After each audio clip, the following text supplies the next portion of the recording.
Hello, in this Getting Started video, I am going to show you how to connect up your Miniserver and extension. We will go through this step by step from boxed up to a finished install on a DIN rail. So, what do you need? We are using a Miniserver, an extension and a 24-volt power supply.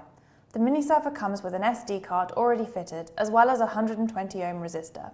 You will need this resistor when connecting extensions to the Miniserver. With each product, you also receive their accompanying quick start guides, which tell you what all the inputs and outputs are, so you don't get your wires crossed.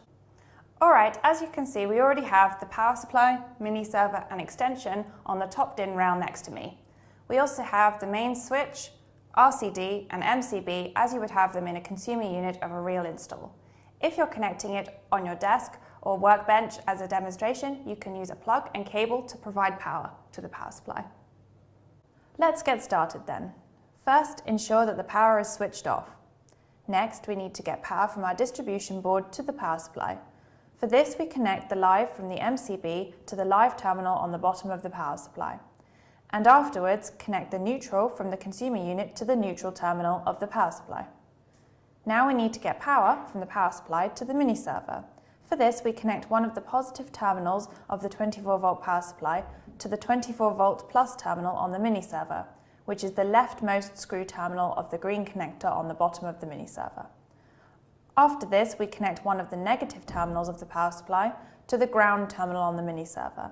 This is the third screw terminal on the green connector on the bottom of the Miniserver. Of course, we also need to power up the extension.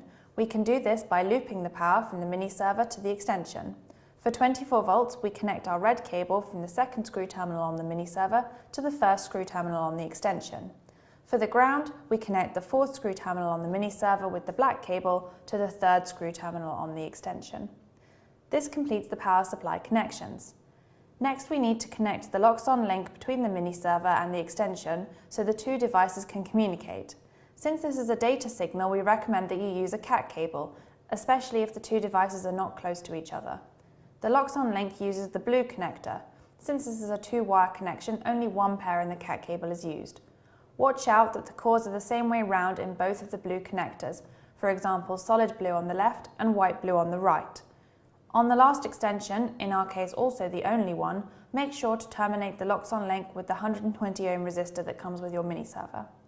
The last thing you need to do is make sure you have connected the Miniserver to your network. Then you can power up the Miniserver and you are good to go.